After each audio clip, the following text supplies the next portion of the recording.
The sound came through the phone first, grainy, uncertain, as if the years had been sanded down to a single breath, and suddenly the hallway felt narrower, the light harsher, the heart louder.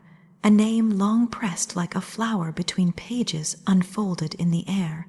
The apartment held its own inhale, on the line, that familiar quiet before words, the quiet where everything could still turn back, where everything could still be saved. "Can we talk?" he asked, and the door in the chest swung open so quickly it scraped the hinges. It wasn't logic that replied. Logic would have asked for distance, for time, for the list of everything that went wrong and whether it would go wrong again. But memory moves faster than logic. Memory knows the exact temperature of a palm, the map of a mouth, the scent the night carried the first time love showed its teeth and called it tenderness, the yes left before permission was granted. Then came the rush adrenaline, curiosity, anger, hunger-tangled threads pulling tight around a center that had never disappeared, only slept like an ember under ash. The mirror on the way out caught a stranger's face for a beat, steadier eyes than before, a mouth that had learned to hold back, a spine that knew its own worth. Still beneath the restraint, the old ache woke, bright and reckless. The street was a river of late light. Every footstep had a second heartbeat in it, a drumline of what if, what if, what if. The body remembered the old path by instinct, right at the florist, past the shuttered bakery, across the crosswalk that had once felt like a dare when hurry and hope were the only laws that mattered. At the cafe, the doorbell chimed with a too cheerful innocence that almost made laughter spill out. He stood at a corner table as if he'd never stopped standing there, same slope of shoulder, same halves, mile that always looked like sunrise breaking through a mistake. But it wasn't the same. There were lines near his eyes, a softer way he held his hands, a patience found only on the other side of a long night. That first eye contact, though, canceled geography, canceled clocks. The table between might as well have been a confession booth. The room kept talking, time didn't, closure, he said, and the word felt clinical, dressed in a white coat, ready to diagnose and discharge. But beneath the syllables lived something else, apology, longing, unfinished business, the wish to be seen without the defensive stories written since. The mouth said, okay. The throat said it dryly, like a trial. The body heard an altar bell. Small talk arrived like the opening acts no one came to hear. Work, family, weather, the city's new bus routes. He laughed at one of the jokes, the kind of laugh that had once meant a thigh pressed to a thigh under a shared blanket, and the teacup trembled on its saucer. Around us, cups chimed and chairs scraped, and afternoon slipped into evening, but the air at the table thickened, soldered with all the sentences unsaid. It was strange how sorrow can make intimacy more exact. Every gesture felt magnified, truer, the way he straightened the sugar packets as if order could keep chaos from the heart, the way the hands clenched when the conversation brushed against the old wound, the way his gaze kept returning to the mouth and then darting away, as if the truth sat there, waiting for a kiss to be let out. There were sharp edges everywhere, memories like shards, glittering and dangerous, but the fingers kept wanting to pick them up, to test their sting, to see how much blood belonged to the past and how much still pulsed in the present. Why did it end like that? The question was brave, but the bravery came late. If asked then, the map might have been different. He swallowed, spoke of fear and youth and pride, spoke of the way love can feel like a cliff and a calling in the same breath. Spoke of leaving not because there wasn't love, but because there was so much of it that it scared the bones. The cafe music tried to be tender about it, a vinyl softness, a track that might have soundtracked the first autumn together. Words did small repairs, careful stitches along an old tear, but words don't resurrect on their own. The moment that changed the temperature arrived without warning. A napkin slipped, fingers reached at the same time, knuckles brushed, and something old and holy lit up like a city at night from an airplane window. That touch held history and prophecy in one place. Closure was supposed to be a clean, well-lit room. This felt like a balcony in a thunderstorm. Back outside, the air had grown cooler. The streetlights made halos on wet pavement.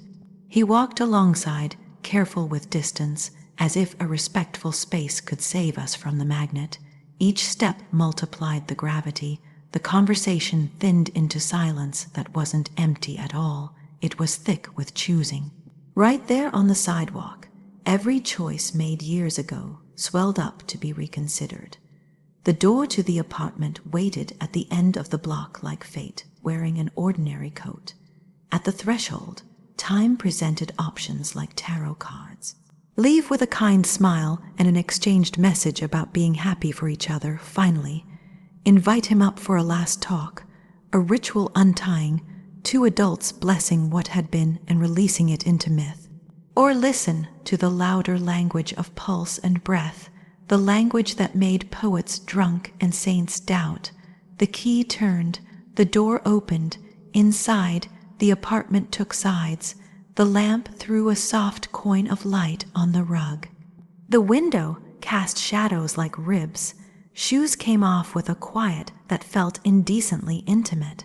The kettle was set to boil, as if tea could domesticate what moved between two bodies tuned to each other's frequency. The steam climbed and curled like a story making itself up.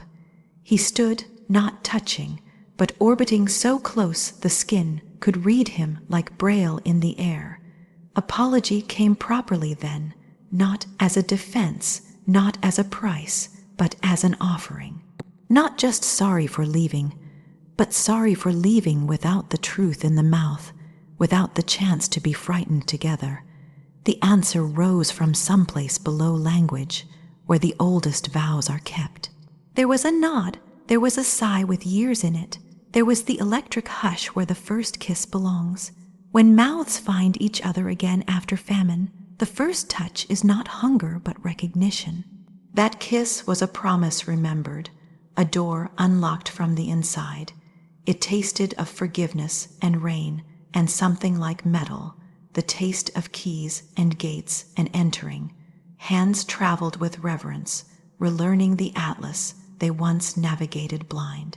The body kept sending messages, still here, still yours, still the place where the ordinary ends and the sacred begins. The mind tried to interject with caution and consequence and sensible endings. The heart shushed it like a child woken from a nightmare. Time didn't just slow, it changed shape. Minutes became a longshore where waves touched and withdrew and touched again. Breathing found the old duet, that rise and fall choreography that had written whole nights once upon a time. Clothes were not removed so much as unremembered, and it felt less like undressing and more like returning, a shedding of stories told to survive the distance. Skin pressed to skin, and the archive opened, and every page said the same thing: love is stubborn. It would be dishonest to pretend there wasn't fear threaded through the sweetness, fear of repeating, of waking up to the same cliff, but fear itself softened under the warmth, became a teachable animal, panting and then quieting at the foot of the bed. The truth is that love had never died. It had only been sleeping under heavy snow, and the thaw arrived all at once, a sudden spring that sent rivers running hard and bright. Later, bodies went still, but the air did not. Silence after that kind of closeness is not empty. It is dense with meaning, a bell tone that takes a long time to fade. Fingers drew idle circles on a shoulder. Breath settled into an equal rhythm. The city continued its business outside, buses and distant sirens, a dog, a door slam, and none of it felt intrusive. Everything seemed to agree this was the place to be. And then came the real closure, the unexpected kind. Not an ending, not a neat filing away, but the closing of a wound long open. Words returned like gentle waves. What are we doing? What do we want? The answers didn't dress themselves up as promises, and that honesty felt like the first true gift. No vows rushed to the tongue, no blueprints for a flawless future. Only this: the willingness to stand together in the doorway between past and possible, to let the body speak and the heart translate, to admit that the deepest truth was not good, bye but welcome back. The storm at the door turned out not to be ruin, but weather clearing, sky unbuttoning into stars, the kind of night where the city looks like a galaxy and the galaxy looks close enough to touch. In that hush, it was clear that closure had never been the destination. The destination had always been the moment when two people choose each other again, not because they forgot the pain, but because they learned how to hold it without cutting their hands. And in that threshold, closure became a beginning. Every room has its ghosts, and ours chose the sofa first. Soft gray fabric that once held movie nights and Sunday naps, now a museum bench where sorrow could sit and stare. He stood there, shifting his weight the way he did when words were coming, but not yet safe enough to touch. The old ache moved through the ribs like a bird that knew the way home too well. It would have been easier to ask about work, easier to ask about the latest series or the weather's new mood swings. Instead, the sentence that didn't want to be said stepped into the light. We never talked about the way it ended. A silence unfolded that wasn't empty. It had edges. It had a smell, like rain on hot pavement, like metal warmed by hands, like the first page of a book found again after being lost. He nodded almost imperceptibly. The nod said, "I know." The nod said, "I'm here now." The nod said, "Please don't make me lie to you or to myself." The clock on the wall tried to keep pace with the heart but lost, stuttering in the background while memory did its work. There's a peculiar mercy in naming the glass between two people. It doesn't make it smooth, but it keeps it from being invisible. Each memory lifted itself like a shard. New Year's Eve on the balcony where a promise was made in whispers. The rain, ruined picnic that turned into a dance in the kitchen. The night an argument went from trivial to terrifying because pride was faster than tenderness. Laughter, too, has sharp edges when it belongs to the past. A joke repeated now could cut. Reminding what was once effortless can become a performance when trust goes missing. He reached for a cushion and held it, not like comfort, but like a float in deep water. "I got scared," he said, voice quiet, not fishing for absolution. It felt like I was being seen all the way through, and I didn't know how to live with that. The truth landed with the weight of its own gravity. It didn't excuse anything, and somehow that made it easier to breathe. Fear has 1,000 disguises. Ambition, sarcasm, busyness, that brittle independence that looks like strength until it crumbles at the first honest question. Back then, fear wore a smile and called itself timing. I did the same, came the confession that had needed years to ripen. It wasn't a competition of wounds, it was a laying down of weapons. That was the danger of the broken glass, the temptation to tally injuries like points on a scoreboard. But love doesn't return to keep score. Love returns when the heart decides it would rather bleed honestly than live uncut and untouched. We made tea as if heat could teach patience. Steam curled up between us like a cautious prayer. Fingers brushed as the cup was handed over, and the touch was gentle, nearly clinical, as if to say this conversation will not hide behind a fever. On the table lay the territory of what was unsaid. The time a text went unanswered for hours that became days. The birthday that turned awkward because the wrong gift exposed the right ignorance.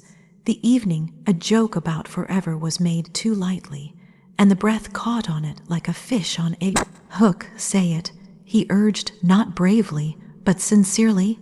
So it came, the exhaustion of explaining needs that felt simple yet somehow always turned complicated. The loneliness of lying next to someone who seemed tuned to a different station. The helplessness of watching a small misunderstanding grow into a wall because neither wanted to be the first. Knock, words gathered at the lip of the throat and finally poured, hushed but steady, like water returning to a riverbed. The telling didn't accuse accusation breeds defense. Defense breeds distance. The telling witnessed, not you failed, but we faltered. Not you broke me, but we cracked at our thinnest points. He listened with his whole face. That had always been part of the undoing and the salvation. Those eyes, so open when they were open, so shut when they were afraid. When the apology arrived, it didn't strut in like a hero.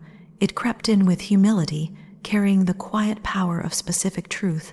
I left the room when the conversation needed me to stay.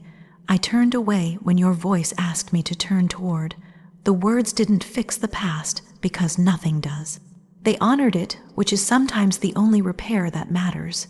A breath broke in the middle, a small sob surprised into existence, and it seemed right to let it happen without embarrassment.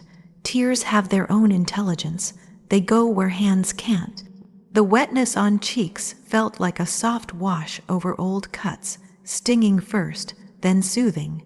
He reached out and paused just shy of the chin, asking without speaking.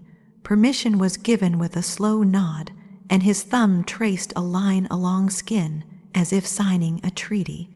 "Do you remember the night we almost left the city?" he asked, and for a moment the room filled with the scent of that distant highway, the soft hum of tires pulling us toward the unknown, sandwiches wrapped in crinkly paper, playlists made like promises. We had turned back at midnight because a small fear in the gut had won the argument over a big love in the chest. Remembering it now didn't hurt the way it used to. It hurt better. It hurt toward a lesson that beginnings are not always on the first page, and sometimes the bravest thing is to turn back together and try again. We spoke about the body quietly, with reverence, like discussing a church where faith had faltered but never fully failed. The way an embrace once dissolved a week's worth of static. The way hands could memorize a spine faster than a mind could memorize a phone number. The way breathing in the same rhythm could feel like a truce more binding than paper. No details that would cheapen it. No theatrics. Just acknowledgement that closeness had always told the truth when mouths were tired of trying. The danger, of course, was mistaking chemistry for cure, heat for healing. So another vow formed in the space between palms on the same mug, not to use desire as a shortcut around the hard talk, not to let passion speak over pain, but to let them both sit at the table until they learned to share. Night pushed its face against the window. The city made its usual noises, as if giving privacy by being predictably loud. Lamps hummed, pipes clicked. Somewhere upstairs, a laugh. Here, two people were learning how to tell the story without turning the other into a villain. It was clumsy and careful, like walking barefoot through a room where the light had just come back on. A shard here, a glittering memory, their first apartment keys exchanged with triumph. The fight about boundaries that sounded like rejection, but was actually a plea for safety. The vacation photo stuck with sunscreen fingerprints that made it look like the sun had blessed us with sticky halos. "Are we trying again?" The question arrived in a tone stripped of drama. It wanted nothing but truth. The first response wasn't a word. It was a posture. Bodies leaned in and not away. Then language found itself. "We're trying to tell the truth, and we'll see what that builds." It was not romance's usual thunder, nothing cinematic, and yet it glowed with a steadier kind of light. Love sometimes needs to be a quiet carpenter, measuring twice, cutting once, sanding the edges until hands won't be hurt when they hold. We walked through what scared us, the way climbers walk the route before they climb, fingers tracing the holds, eyes mapping the risk. He promised not forever, but presence, promised to stay in the room when shame told him to bolt. A promise was offered in return, not to over-explain feelings as a way to control the outcome, not to bury a fear and expect affection to dig it up safely later. The vows were small and specific. The vows were doable. Maybe that is what trust needs in its rehab. Modest commitments kept repeatedly until they add up to something sturdy enough to lean on. At some point, without planning it, the sofa stopped being a witness stand and became a haven again. Shoulders met, not with hunger leading the way, but with tenderness carrying the torch. A hand found the other's pulse, not counting beats as a test, but greeting them like old neighbors. The kiss, when it finally came, tasted like relief and rain. It didn't try to erase the past. It blessed it, tapped it gently on the forehead, and told it to rest. In the quiet after, not the aftermath but the afterglow of honesty, the broken glass of memory seemed to reorganize itself. Still sharp, yes, but arranged into something like a mosaic. Light moving through, color returning, edges telling a story of survival rather than warning of disaster. The apartment felt larger, the air clearer. Even the clock found its rhythm again, ticking not toward doom, but toward a morning that might come bearing soft bread and stronger coffee and two people with steadier hands. No miracles were declared. No grand pronouncements, just the subtle miracle of staying. Just the modest grandeur of looking at the wound together instead of alone. The weight of the unspoken had been the heaviest part. Letting it speak made room for breath, for touch, for laughter that didn't slice. There would be other nights, other talks, other moments when the old reflex to run might stir. But there was a new muscle growing now, the one that reaches, that chooses, that patiently gathers all the glittering, dangerous pieces and turns them toward the sun. We decided to hold what hurt and make it part of what heals. The room held the kind of quiet that isn't silence at all, just breathe and pulse, and the soft hum of lamps agreeing to witness. We had already spoken the heavy sentences, turned the old hurts in the light like glass catching the sun, named the places where pride had pretended to be strength. The air felt rinsed, almost fragile, like new skin. When his hand reached for mine, it wasn't dramatic. It was careful, almost reverent, a touch that asked more than it took.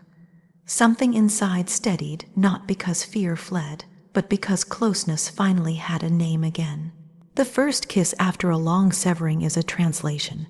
Memory stands on one shore, present on another, and that touch becomes the bridge. Lips met, and the years didn't vanish. They lined up, ready to be blessed. Heat rose through the body in a clean, honest way. No fireworks, just ember to ember, waking the old red. That kiss didn't bargain. It didn't apologize. It simply told the truth better than the mouths had managed all evening. This is where we never stopped being real.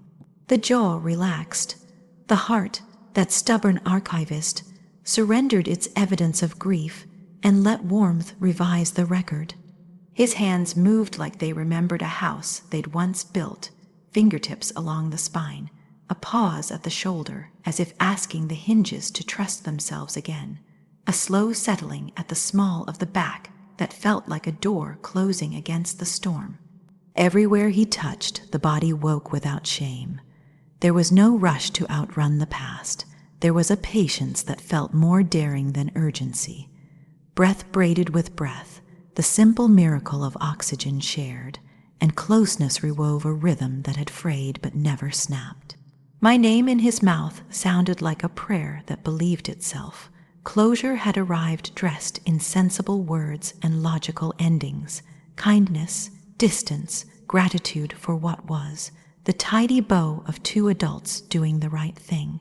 But under the press of his skin, that costume sloughed off. The truth didn't want a eulogy, it wanted a resurrection. Not a return to old patterns, not a repetition of mistakes painted gold, but a rising.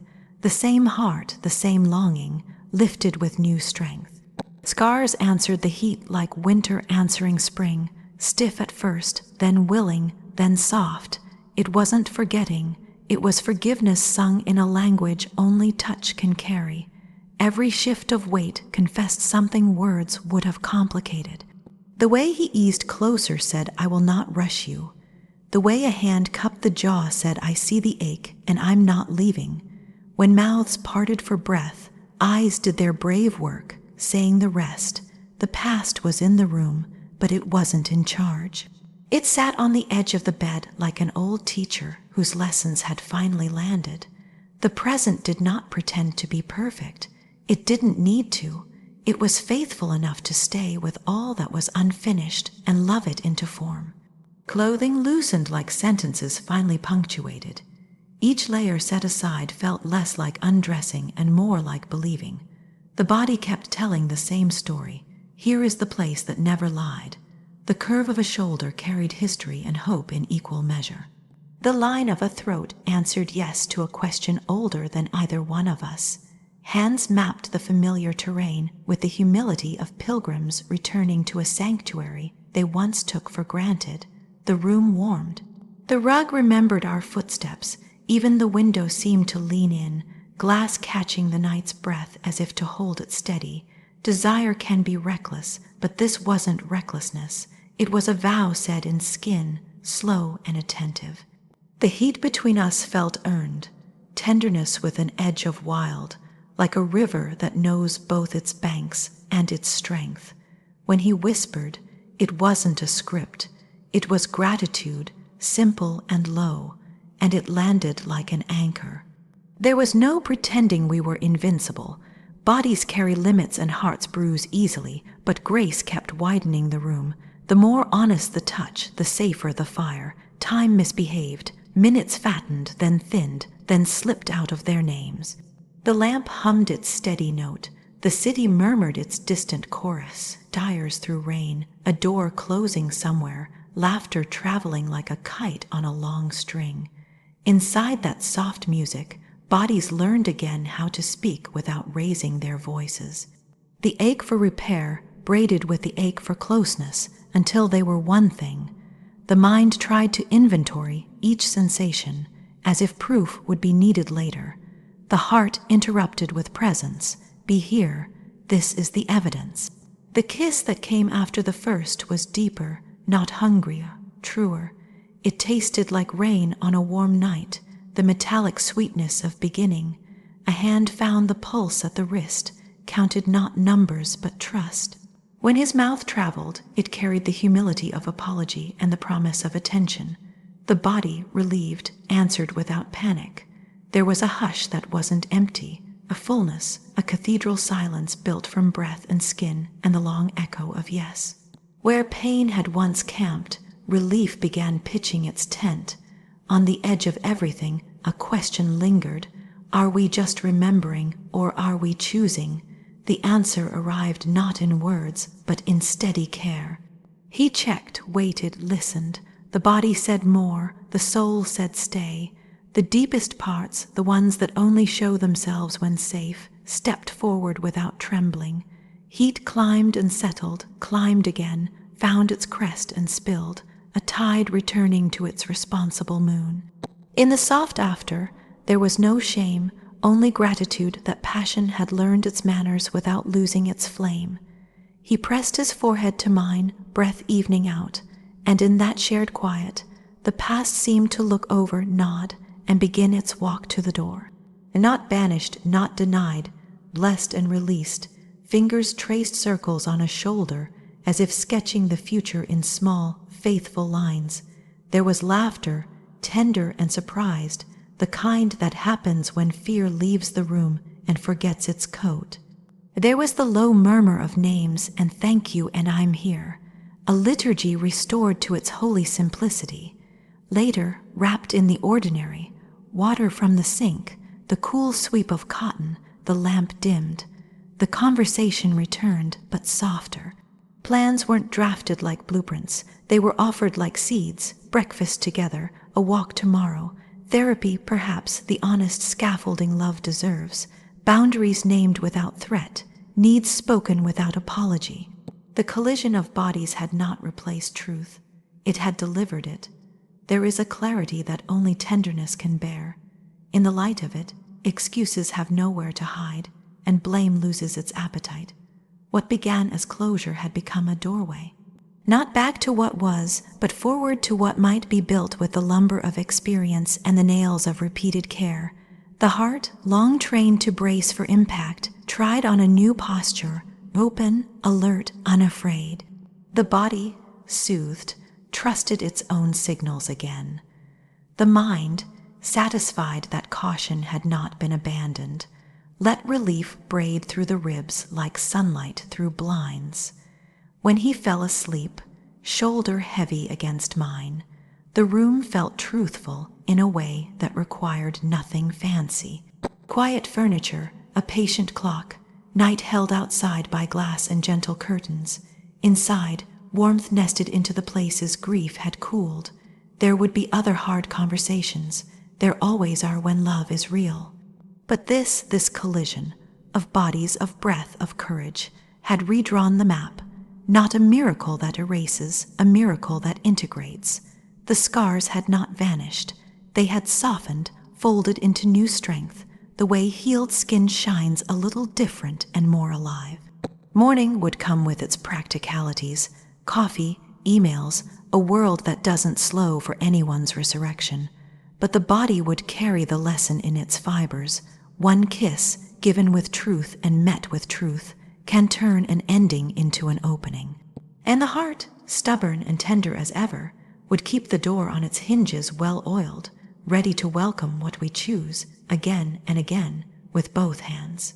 The morning after didn't arrive with trumpets or revelations, just the hush of dawn rinsing the windows pale, and the steady percussion of two hearts finally keeping the same time. A kettle breathed on the stove. The floorboards remembered the night with a patient creak.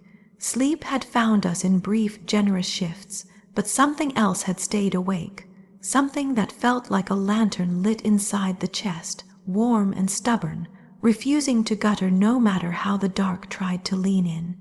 Closure, that tidy word, had done its best to tidy us into separate corners. We'd spoken it with good intentions, folded it into sentences like napkins at a table set for goodbye. But love has a talent for disobedience when it recognizes its own home.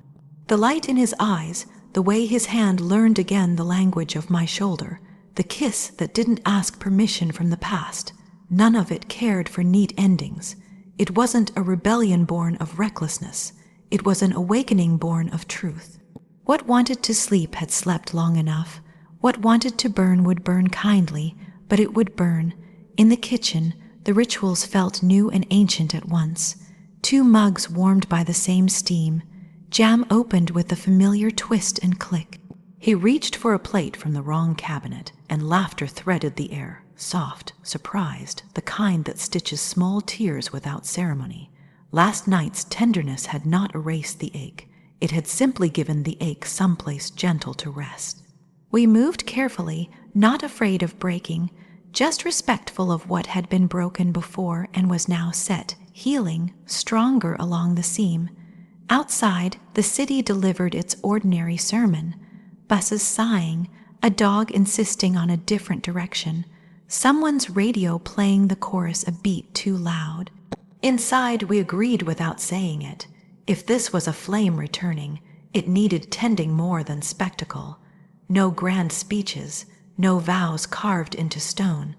Better to start with what could be kept. Breakfast together, a walk after, names of fears spoken plainly, the promise to stay in the room when vulnerability made the air too bright.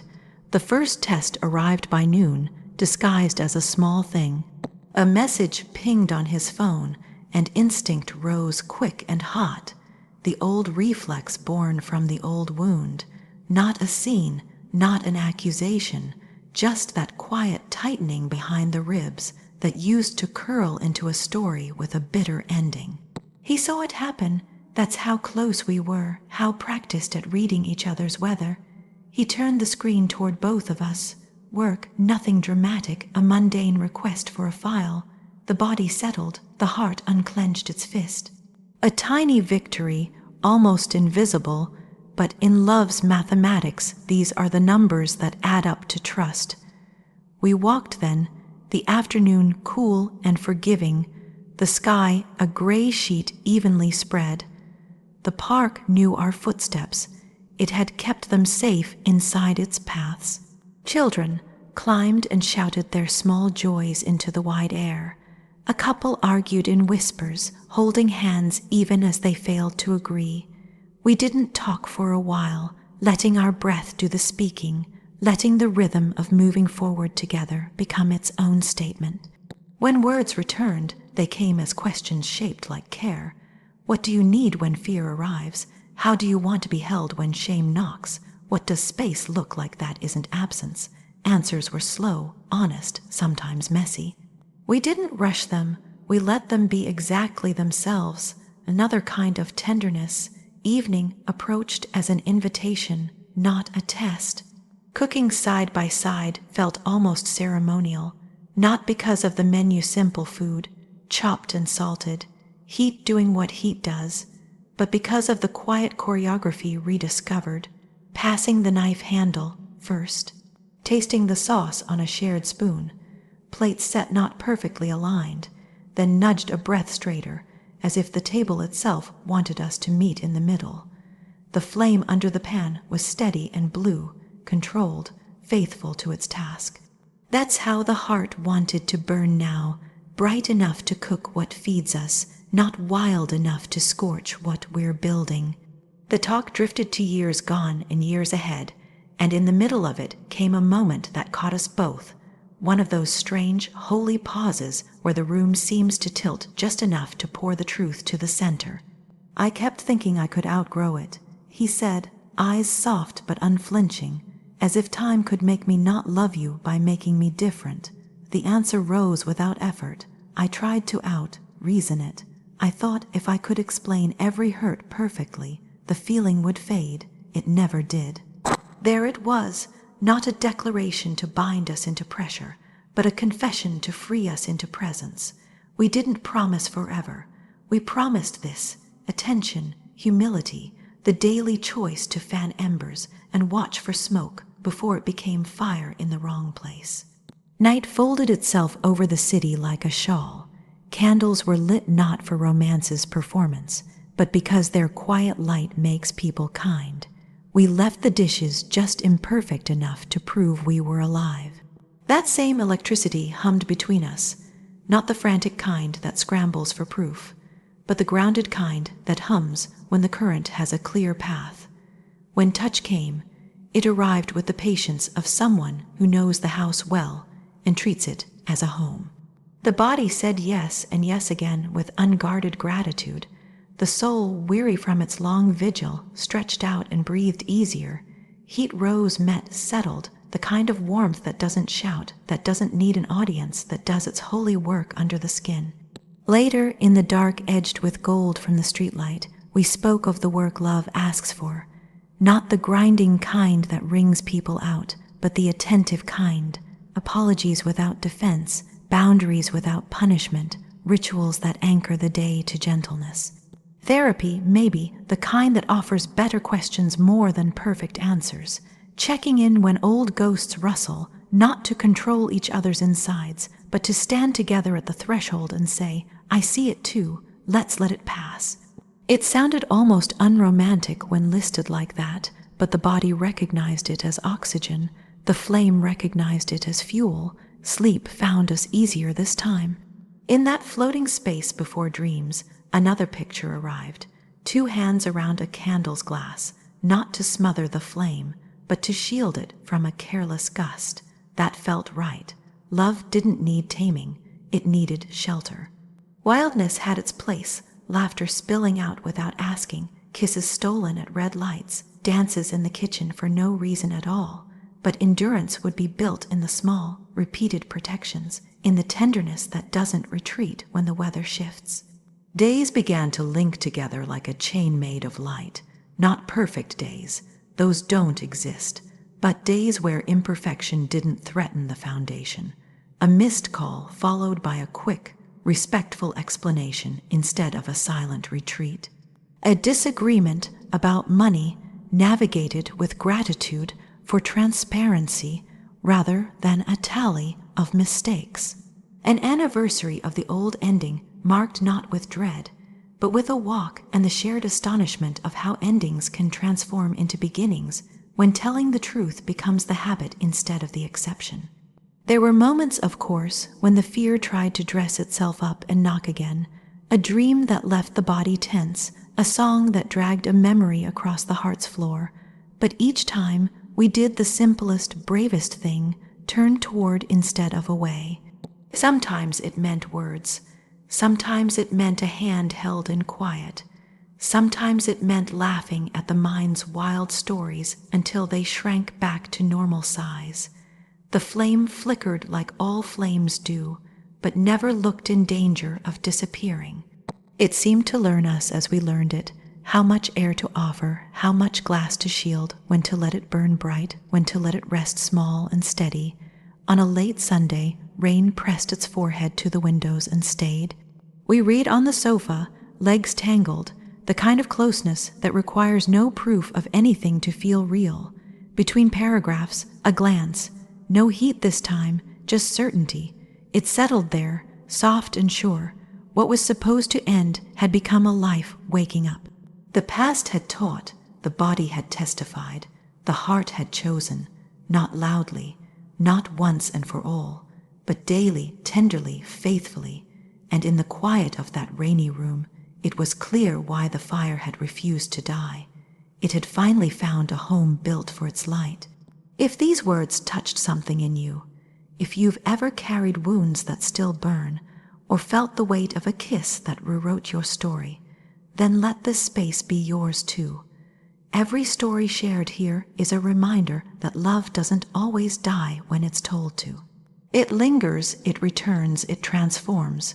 So, if you felt the heat of that truth tonight, don't leave quietly. Like this video, share it with someone who still believes in impossible love, and subscribe to stay close to the next chapter. Because here, every ending is just another beginning.